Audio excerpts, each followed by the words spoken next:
Welcome back to Mirror Readings. I'm Molly, and we're talking about the pathways right now, specifically the pathway between our EQ and SQ in our Venus sequence. So that's connecting our emotional quotient to our spiritual quotient, and it's the pathway of breakthrough.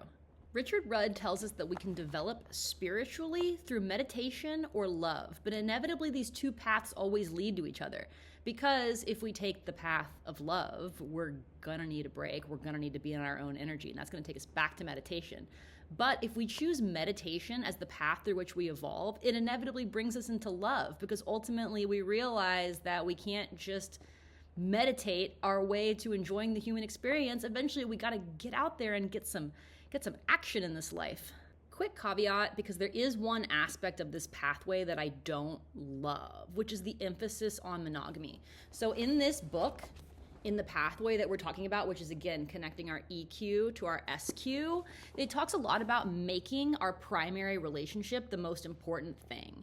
And while I do believe that prioritizing relationships is necessary, it also says that if you're single, the practice is all about prioritizing any relationship. And I just want to emphasize this second part, because I feel like whether you're in a committed relationship or whether you're single, just prioritizing relationships generally, just keeping our personal side of the street clean and doing whatever we can to clean up our dynamic with others is going to bring us into this pathway of love. We're going to get closer to soulmate territory as we prioritize relationships more and more. So just a quick one on that, because there is going to be some mention in this video of prioritizing a primary relationship. So the hard work of the Venus sequence is done in that pathway of challenge between our IQ and EQ. As we're moving through the pathway of breakthrough to our SQ, which is again our spiritual quotient, this is like a dam of love that just bursts, right? And suddenly love is just free flowing in us and in all of our relationships.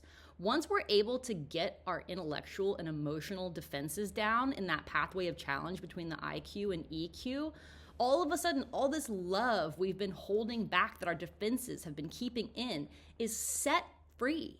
Isolation is the feature of any shadow that we have in our SQ.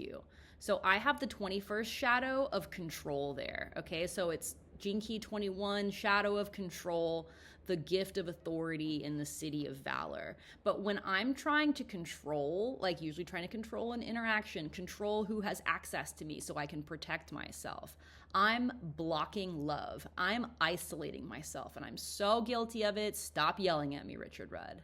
So what do I need to ask for on this pathway of breakthrough? What? Support in melting the isolation. Let's see what it has to say. When we work with our heart as we journey through the Venus sequence, there are times when it is appropriate to have outside support. Bing bong. So we're looking for someone who really knows us and can empathize, but will actually give us the business. We don't need it sugar-coated when it comes to our shadows. We have to see what's holding us back in order to work through it.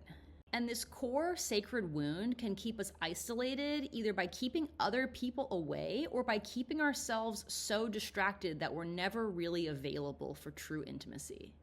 This pathway of breakthrough asks us to reparent ourselves to some extent. Think about your young self expressing the shadow that you have in your SQ. For me, it's control. So I imagine little Molly running around trying to control everything, manage everyone's experience, and make sure nothing bad happens or that no one dislikes me, right? You know that feeling.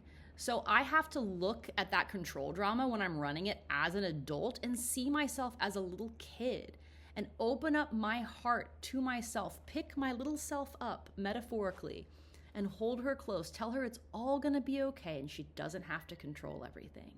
What shadow do you have to transmute? What attitude do you have to adjust within yourself to let the dam of love within you burst open?